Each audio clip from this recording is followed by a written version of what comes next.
정광훈 목사 얘기 좀 해보죠. 오늘 뭐 피의자로 입건됐다 이런 소식까지 전해지는데 사실 주말 동안에 이 서부지법 난이 사태와 관련해서 본인이 얘기를 해요. 그리고 그 사태가 있기 전에도 뭔가 얘기한 게 있습니다. 시점을 최근 주말 그리고 그 앞서서 했던 발언 좀 시차를 바꿔서 한번 목소리 좀 들어보겠습니다. 확인해 보시죠. 나는 절대로요 체포 안 당해요. 내가 체포당할 만한 죄를 진 적이 없어요. 우리가 언제 해산했는가? 8시에 해산했어요. 그리고 구속영장이 떨어진 것은 새벽 3시야. 새벽 3시에 애들이 거기 남아있다가 진압해서 들어간 것은 우리 단체가 아니에요. 그것은 윤석열 대통령이 힘을 얻으려고 우리는 바로 공덕동으로 이동을 하려고 합니다. 헌법 위의 권위인 국민 저항권으로 우리는 맞짱뜨기를 했습니다. 대통령을 서울구치소에서 모셔 나와야 되는 것입니다. 자, 이영기 변호사, 지금 정광훈 목사 오늘 경찰이 피의자로 입건을 했다는 소식이 들려왔는데 혐의는 어떻고 향후 어떤 절차를 따르게 되나요? 피의자 이제 입건을 했다라는 건 이제 신분이 피의자로 전환이 된다는 것입니다. 예. 그래서 이제 혐의에 대해서 의심이 가고 이런 부분들에 대해서 확인을 할 거다 이런 입장이고 혐의 자체는 지금 내란 선동 혐의입니다. 그러니까 이 서부지법을 이제 갔던 그 사태가 결국 이제 헌법 기관을 뭐 침범을 한 것이 맞고 예. 그런 경우에는 이제 국헌문란의 목적이 있었는지 그러면 이런 것들이 다 계획적으로 이제 이루어졌는지 이런 부분들을 판단을 하게 되는데 근데 사실 이제 문제가 되는 부분은 이 정광훈 목사가 했던 발언과 그다음에 서부지법에 난입했던 그 단체와의 이런 연관성이 인정돼야 됩니다. 인과관계. 그래서 이때 당시에 뭐 국민저항권이란 발언을 비롯해서 어쨌든 이 법을 지키지 않고 본인들이 이제 행사할 수 있는 그런 유영력을 행사해서 이렇게 이제 뭐 윤석열 대통령에 대한 이런 구속영장이 발부되고 이런 부분들에 대해서 이제 반발하는 그런 행동을 하는 부분에 대해서 영향력이 있었고 그것이 정말로 이제 계획적으로 이런 인과관계가 입증이 된다라면은 예. 이 내란 선동 혐의로 처벌이 될 수 있겠지만 근데 그 부분이 입증이 되는지는 결국은 이제 그때 당시에 이제 침입을 했던 사람들의 뭐 의사소통을 했던 그런 연락 체계 그다음에 뭐 각자 주고받았던 그런 뭐 메시지가 있다라면 그런 부분들까지 포렌식 결과를 통해서 이제 밝혀지고 예. 그것이 정광훈 목사를 비롯해서 이 배후에 있는 세력과의 뭔가 연관성이 있다라는 부분이 증명이 돼야만 형사처벌까지 갈 수가 있는 부분이라서 일단은 그런 부분들을 확인해 볼 필요성이 있다라고 판단했기 때문에 입건을 정식적으로 한 것이고 예. 그럼 여기에 대해서 만약에 이제 조사를 받으러 와라고 했는데 소환 조사에 응하지 않고 있다 이렇게 된다면은 마찬가지입니다. 똑같이 이제 몇 번에 걸쳐서 이제 소환 조사를 이제 요청을 하고 출석을 거부를 했을 때는 응하지 않는다면 그러면 똑같이 체포영장이 발부가 돼서 아까 얘기 나왔지만 본인은 절대로 체포되지 않는다 뭐 이런 얘기까지 꺼내놨네요. 네, 그거는 뭐 본인의 주장일 뿐이고 다시 이제 그 부분에 대해서 이제 본인이 출석을 불응을 하게 되면 당연히 영장이 발부가 되고 그럼 영장의 그 강제 수사에 따라서 이제 영장의 집행력에 따라서 인치를 해서 조사를 할 수 있게 되는 그런 상황에 이르게 될 것입니다. 지금 정광훈 목사가 어느 순간에 어떻게 보면 강경 우파의 약간 큰 스피커처럼 집회를 이끌고 있는 게 반복적으로 보이고 있거든요. 그러니까 체포영장 집행 당시도 그랬고요. 지금도 계속 이런 모습이 이어지는데 최근에요. 이 강경 우파의 또 다른 스피커 이런 역할을 하는 분이 등장을 했어요. 원래 이분은 한국사 1타 강사였습니다. 공무원 시험 한국사 1타 강사였는데 지금은 어떤 우파의 큰 스피커 역할을 하고 있습니다. 이분이 지난 주말에 부산에서 집회에서 마이크를 잡았고 그때 한 말이 있어요. 그리고요. 지난해 12월 초에 계엄령이 선포되고 해제가 됐잖아요. 근데 그 직후에 또 한 말도 있습니다. 두 가지 목소리를 비교해서 들어보시기 바랍니다.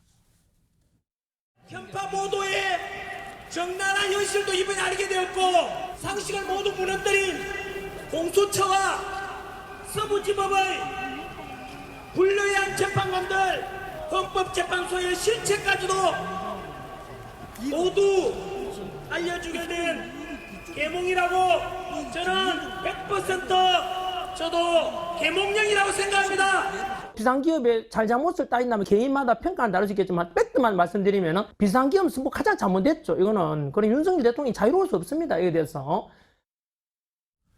지금 이 전환길 강사 지금 뭐 굉장한 스피커로 떠올랐어요.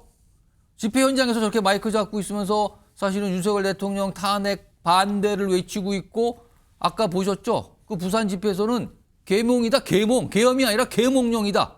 근데 앞서서 계엄 선포 직후에 해제가 된 다음에는 이거 문제 많다고 지적을 했거든요. 이동학 전 최고위원. 계엄에 대한 생각이 왜 달라졌을까요? 글쎄요, 저는 좀 비뚤어진 것 같은데 왜 비뚤어졌는지를 좀 고민을 해보면 일단 저 집회 현장에 나가면 약간 취한다고 해야 되나요? 사람들의 어떤 열기와 박수와 함성과 예. 이런 것들로 인해서 자기 주장이 굉장히 확신되어가는 그 과정을 반복되거든요. 그러다 보면 자기 확신이 완전히 이제 뒤바뀌게 되는 거예요. 그래서 과거 발언과 자기가 현재 하고 있는 그 발언이 바뀌어 있어도 자기 부정이 너무나 쉽게 되는 거죠. 그냥 그런 상태로 지금 가고 있고 저분은 굉장히 뭐 어찌 보면 유명세를 얻고 있었던 학원 강사이기도 했지만 또 유튜브를 굉장히 많이 구독자가 있었기 때문에 그렇죠. 또 특히나 이번 건에서 발언을 또 얹게 되면서 최근 며칠 동안 지금 50만 명이 늘었다고 해요. 거의 뭐 2배 정도가 늘어났다고 네, 그러죠? 그만큼 영향력도 굉장히 크신 분인데 또 그만큼 또 반대의 어떤 본인의 어떤 본인이 과거에 했던 말을 지금 또 지키지 않음으로 인해서 또다시 그것에 대한 비판도 있는 거거든요. 그래서 저는 장점과 단점이 뭐 저쪽 진영 차원에서 볼 때는 둘 다 있다고 보지만 저분이 이렇게 가다가는 국민의힘의 다크호스 뭐 대선 주자가 되려고 하는 마음인가? 저는 좀 굉장히 좀 뭐 마음이 좀 무거워지는데 이런 방식으로 뭔가 또다시 뭔가 다크호스처럼 일어나가지고 국민의 선택을 국민의 어떤 판단력이나 이런 것들을 숙성시키지 않은 채 갑자기 확 나와가지고 인기를 얻어가지고 뭔가의 공직의 기회를 갖는다 이런 것은 반드시 경계를 해야 된다고 봅니다. 송영훈 전 대변인. 그러니까 지금 이 전환길 강사가 왜 저런 목소리를 내는가에 대해서 본인이 나라를 살리기 위해서 나왔다 뭐 이렇게 설명을 해요.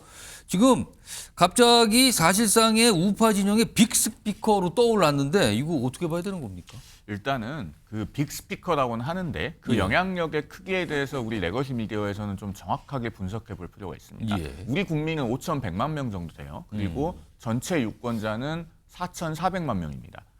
우리 공직선거법상 이른바 저지조항이라고 부르죠. 예. 국회 한석을 가지고 들어올 수 있는 최소 전국 득표율인 3%가 132만 명 정도 돼요. 예. 투표율을 고려하지 않고 그냥 계산하면. 그러면은 자, 극단적인 유튜브가요. A 유튜브가 구독자 100만 명, B가 80만 명, C가 60만 명이면요. 그 전체 세력이 A, B, C 합인 240만 명인 게 아닙니다. 보통 극단적인 성향을 갖고 있는 분들은 A도 구독하고 B도 구독하고 C도 구독하고 이런 경우가 많아요. 예. 그러면은 전환길 씨의 유튜브가 지금 구독자가 100만 명을 돌파했다고 하면 예. 물론 그 자체로는 절대적으로 큰 숫자인 것은 맞는데 예. 그러면은 우리 국민의 전체 여론 지형에서 그 정도로 엄청난 파급력이 있는가 이것은 좀 별도로 분리해서 봐야 됩니다. 그건 좀 다른 차원의 문제. 왜냐하면은 아까도 말씀드렸듯이 극단적인 유튜브가 A, B, C가 있으면은 A도 구독하고 B도 구독하고 C도 구독하는 것이 이른바 에코체인버 효과 때문에 그런 거거든요. 에코체인버라고 하는 게 이제 그 사방이 밀폐되어 있는 음향실 같은 건 아닙니까? 그 안에서 외부의 소리는 안 들어오고 안에서의 특정한 소리만 크게 울립니다. 그러면서 자기 확신이 강해지는 거거든요. 유튜브 알고리즘의 세계가 그런 겁니다. 그렇기 예. 때문에 좀 걸러서 평가할 필요가 있겠고 그다음에 전환길 씨가 지금 영향력이 굉장히 확대됐기 때문에 제가 한 가지만 좀 당부를 드리면 예. 전환길 씨가 개인적으로 어떤 정치적인 사상을 갖든 그건 자유예요. 그런데 헌법재판소에 관해서 헌법재판소를 공격할 수 있는 듯한 그런 발언은 마땅히 자제되어야 됩니다. 뭐 우리 국민들이 나중에 헌법재판소를 휩쓸 수도 있다 그런 취지의 발언이 있었는데 지난 1월 19일에 서부지법 습격 사건이 있지 않았습니까? 예. 그런 불행한 일이 있은 뒤에는 우리 사회에 누구라도 영향력이 있는 사람이라면 사법에 대한 신뢰와 그 존중을 복원해주는 방향으로 논평할 필요가 있어요. 전환길 씨가 그 부분에 대해서만큼은 좀 무거운 책임감을 갖고 논평해 주십사라는 말씀을 저는 꼭 드리고 근데 싶습니다. 왜 계엄에 대한 생각이 달라졌을까요? 그 부분에 대해서는 일반 사인이기 때문에 예. 제가 뭐라고 그 배경을 추론해서 말하기가 어렵습니다. 만약에 이분이 이재명 대표 같은 유력 정치인이라면 말을 손바닥 뒤집듯이 바꾸는 것에 대해서 엄중하게 비판을 받아야 되죠. 그러나 지금 현재는 그런 지위에 있지는 않기 때문에 예. 그 배경까지 추론해서 말씀드리기는 좀 어렵습니다. 지금 주말에 집회에 나선 거 보면은 집회 때마다 등장하지 않을까라는 이런 전망까지 좀 나오고 있어요. 아무튼 최근에 어떻게 보면 이게 여러 가지 평가가 있는 주목이죠. 두 명의 인물 좀 전해드렸고요.